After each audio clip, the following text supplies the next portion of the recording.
Hello everyone, ICT virtual classes में आपका बहुत बहुत स्वागत है। तो जैसा कि आप जानते हैं, हम पढ़ रहे थे साउंड और साउंड पे कर रहे थे क्वेश्चन, यानी कि ध्वनि पे अब हम कुछ प्रश्न कर रहे हैं, है ना। तो लास्ट की क्लास में हम लोगों ने देख लिया था कि पहला क्वेश्चन क्या कह रहा है, what are wavelength, frequency and time period and amplitude of a sound wave, कि क्या होती है wavelength, frequency, time period, amplitude. तो फटाफट से इन बारे में फिर से एक बार रिकॉल कर लेते हैं, फटाफट से याद कर लेते हैं इन चीजों को कि वेवलेंथ क्या होती है। तो आपको पता है वेवलेंथ यानी कि तरंग दैर्घ्य हम इसे कहते हैं। और होता क्या है तरंग दैर्घ्य? तरंग दैर्घ्य होती है, इस तरीके से डायग्राम बनाएंगे और इस तरीके से दो तरंगे यहाँ पे बनाएंगे। ये दो वेव्स हैं, ठीक है, दो तरंगे हैं। तो हम यहाँ पर लेंगे इस वाली का शिखर और इस वाली का शिखर। इन दोनों के बीच की दूरी को हम तरंग दैर्घ्य कहते हैं और तरंग दैर्घ्य को लैम्डा से दर्शाते हैं। या यहाँ का गर्त लेंगे और यहाँ का गर्त लेंगे और इन दोनों के बीच की हम दूरी निकालेंगे, तो इसको हम क्या कहते हैं, यहाँ की तरंग दैर्घ्य कहते हैं। यानी कि the distance between two successive और कंजिक्यूटिव, बेसिकली कंजिक्यूटिव निरंतर आने वाली, एक के बाद एक आने वाली, हम क्या कह सकते हैं, वेव्स के बीच या वेव क्रस्ट के बीच की दूरी को हम क्या कहेंगे, wavelength. So the distance between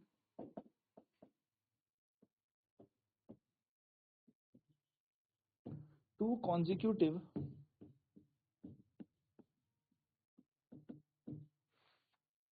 crust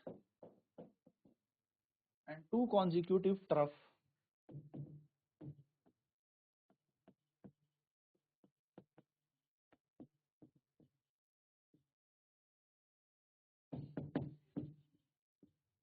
is called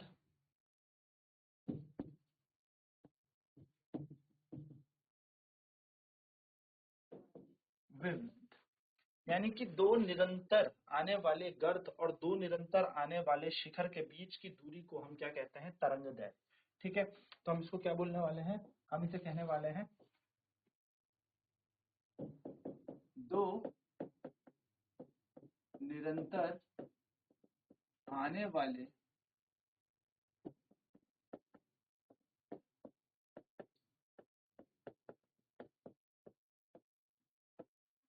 शिखर और दो निरंतर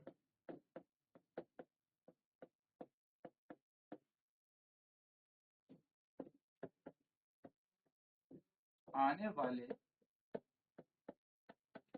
गर्त के बीच की दूरी को तरंग दैर्घ्य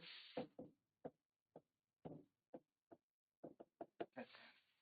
अच्छा, यूनिट क्या हो जाएगी इसकी, याद रखेंगे तो जो यूनिट होती है,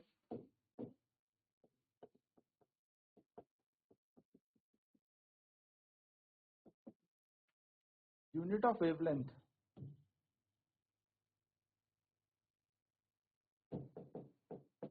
मीटर इसकी यूनिट होती है। ठीक है, तरंग दैर्घ्य की इकाई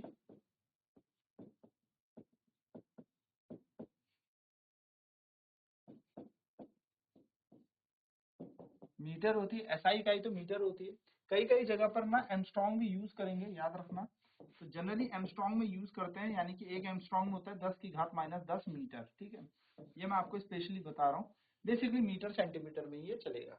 चलिए, तो जल्दी से नोट कर लें फटाफट से, फिर आगे बात करते हैं सेकंड टॉपिक। तो दो निरंतर आने वाले शिखर और दो निरंतर आने वाले गर्त के बीच की दूरी को हम तरंग दैर्घ्य कहते हैं, याद रखेंगे। और तरंग दैर्घ्य जो होती है, इसकी इकाई जो होती है वो मीटर होती है, वेवलेंथ की यूनिट मीटर होती है। नेक्स्ट हमसे बोला है फ्रीक्वेंसी क्या होती है, आवृत्ति क्या होती है।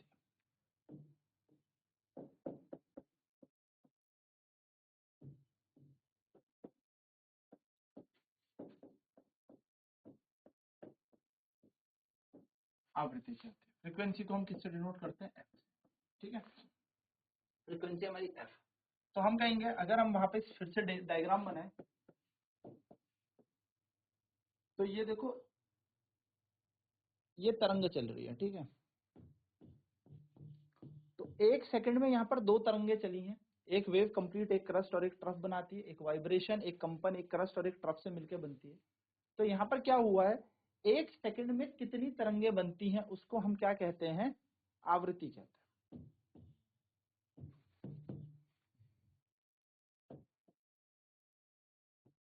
क्या कहेंगे, द नंबर ऑफ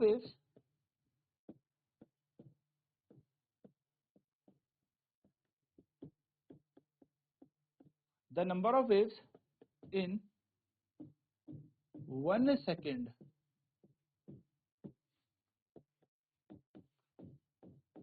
एक सेकंड में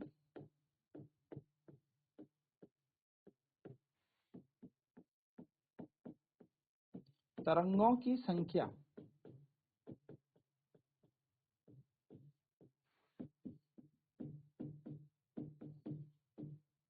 तरंगदैर्घ्य कहलाती है, सॉरी आवृत्ति कहलाती है, तरंगदैर्घ्य नहीं आवृत्ति कहलाएगी, ठीक है।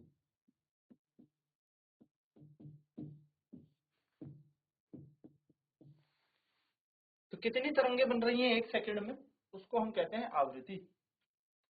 हाउ मेनी वेव, जैसे यहाँ पर आप देख रहे होंगे, यहाँ पर एक दो, एक यानी कि एक कंप्लीट वेव यहाँ तक बनी, फिर एक दूसरी वेव, तो यहाँ पर दो तरंगे बन रही हैं एक सेकंड के अंदर, तो हम कहेंगे इसकी पूरी तरंग वेवलेंथ आवृत्ति कितनी है, आवृत्ति है इसकी 2, ठीक है। ठीक है, तो ये बात आपको ध्यान में रखनी है कि फ्रीक्वेंसी ये होगी। नाउ बात करते हैं यूनिट ऑफ फ्रीक्वेंसी।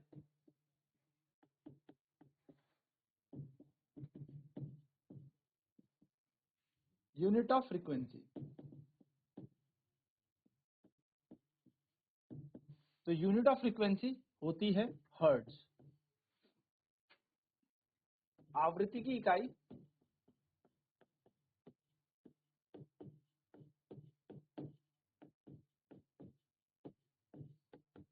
हर्ट्ज होती है, हर्ट्ज, ठीक है। छोटी बात याद है पर है इंपॉर्टेंट, ठीक है। नाउ बात करते हैं तीसरी टाइम पीरियड की, कि टाइम पीरियड क्या होता है, जिसको हम समय अंतराल भी कह सकते हैं या समय अवधि भी कह सकते हैं।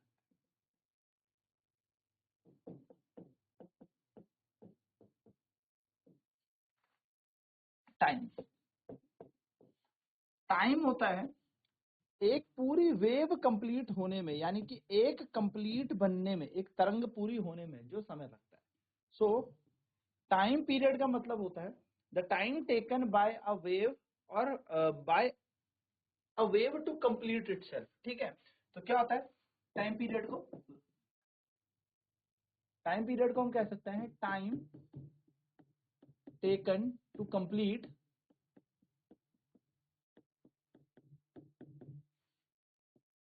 One wave.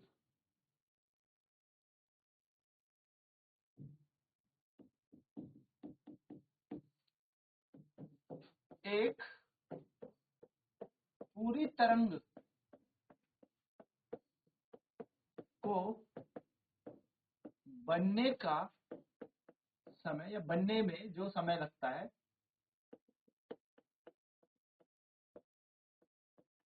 समय समय अंतराल कहलाता है।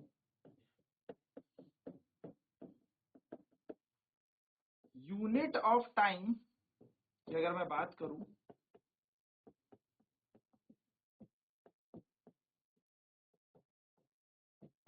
यानी कि समय अंतराल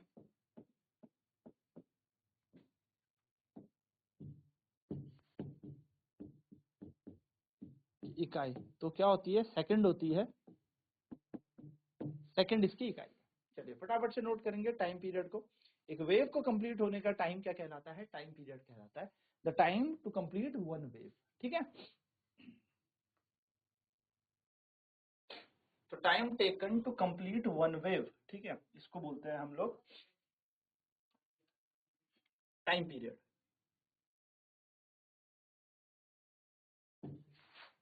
चलिए नेक्स्ट बात करते हैं, एम्पलीट्यूड पूछा गया हमसे, है ना।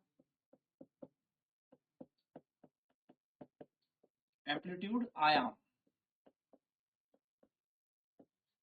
ए से हम इसको डिनोट करते हैं। तो अगर ये तरंग बनाऊं तो आप देखेंगे ये क्रस्ट होता है, ये ट्रफ होता है ना। ये ऊपर वाले को हम क्या कहते हैं, क्रस्ट, और नीचे वाले को हम कहते हैं ट्रफ। यानी कि ऊपर वाला हो गया शिखर और नीचे वाला हो गया गर्त। ठीक।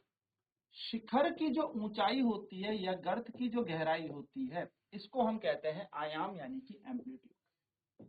यह है एम्पलीट्यूड। यानी कि हम कहेंगे इसे height of crust and depth of trough. ठीक है, क्या बोलेंगे हम इसे, शिखर की ऊंचाई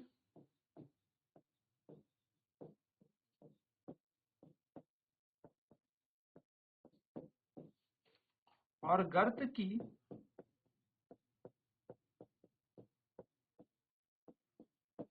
गहराई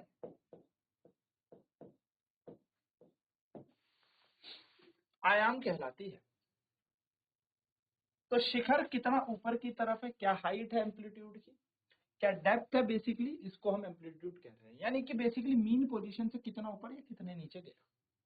ठीक है, ये बात ध्यान में रखिएगा।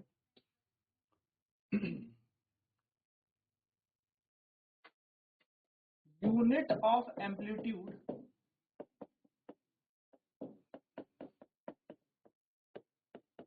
Is metre. यानी कि आयाम, अब है तो ऊंचाई ना, आयाम की इकाई मीटर होती है, याद रखेंगे। ठीक है, तो आयाम की इकाई क्या हो गई, मीटर। तो ये थी सारी की सारी चीजें। चलिए बात करते हैं अब अगले क्वेश्चन की। How are the wavelength and the frequency of sound related to its speed. यानी कि क्या रिलेशन है वेवलेंथ और, तो relation between wavelength, speed and frequency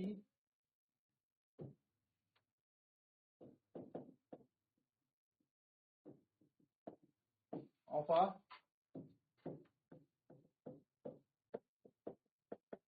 sound wave. ध्वनि तरंग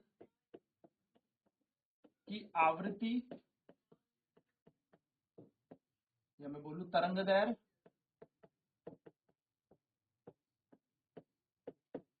चाल और आवृत्ति में संबंध।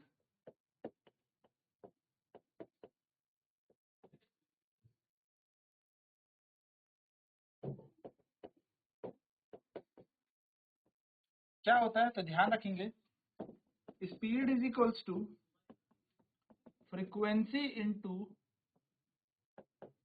वेवलेंथ, ये हमारा इनके बीच संबंध होता है। चाल बराबर आवृत्ति गुणा तरंग दैर्घ्य। कैसे बोला जाता है इस फॉर्मूले को, तो इस फॉर्मूले को बोला जाता है v बराबर न्यू लैम्डा। ये इसका फॉर्मूला है, v बराबर न्यू लैम्डा। न्यू यहाँ पर क्या है, न्यू यहाँ पर हमारे पास फ्रीक्वेंसी है और लैम्डा यहाँ पर क्या है, हमारे पास वेवलेंथ है यानी कि तरंग दैर्घ्य है। चलिए नोट कर लेते फटाफट।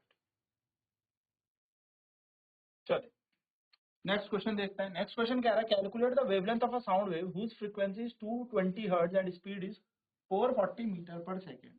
हमें क्या दिया है, हमें एक साउंड वेव दी है जिसकी स्पीड है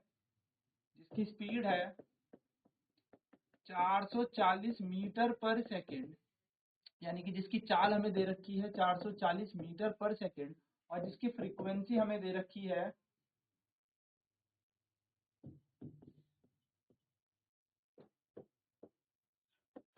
220 हर्ट्ज, जिसको आवृत्ति कहते हैं। ठीक है, तो आवृत्ति हमें कितनी दे रखी है 220 हर्ट्ज और चाल हमें दे रखी है 440 और हमसे पूछा है क्या निकालना है हमें निकालनी है तरंग दैर्घ्य, कैलकुलेट द वेवलेंथ। तो हमें निकालनी है तरंग दैर्घ्य।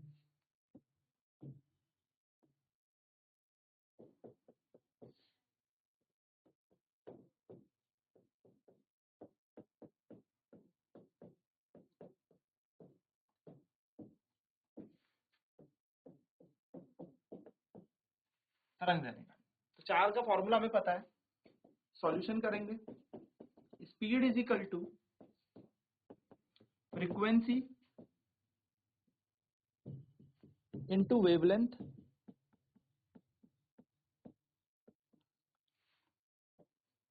चाल बराबर आवृत्ति गुणा तरंग दैर्घ्य। चलिए, तो ये सूत्र हमारे पास है, जल्दी से इससे आंसर निकाल।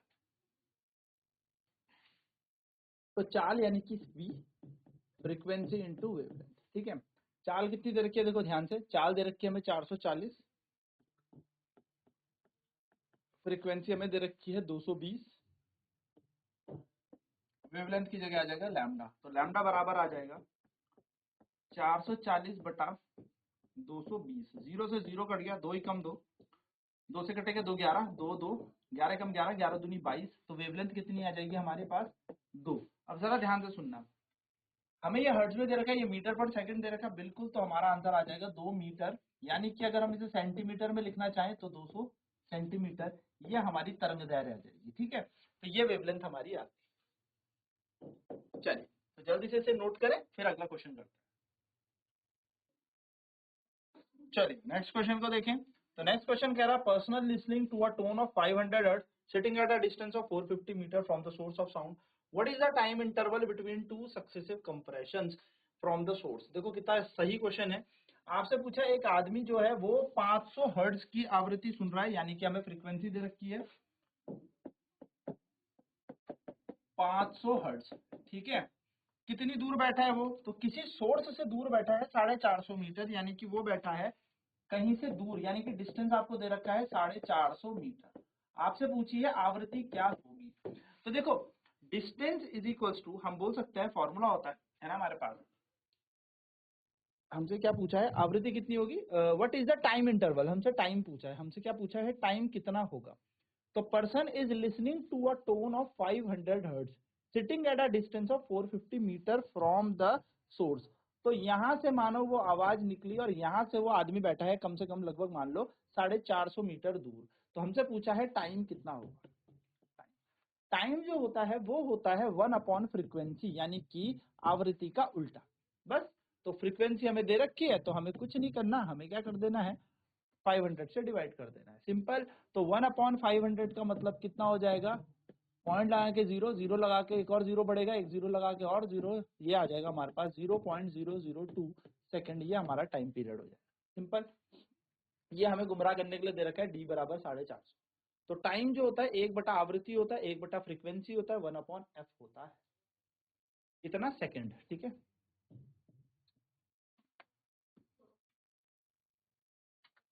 तो ये थे क्वेश्चन हम लोगों ने किए। नेक्स्ट क्लास में हम आगे और चर्चा करेंगे इसी के बारे में और थोड़ी सी और चर्चा करेंगे क्वेश्चंस की। तो आज की क्लास में इतना ही। आईसीटी वर्चुअल क्लासेस में जुड़ने के लिए धन्यवाद। आपका दिन शुभ हो।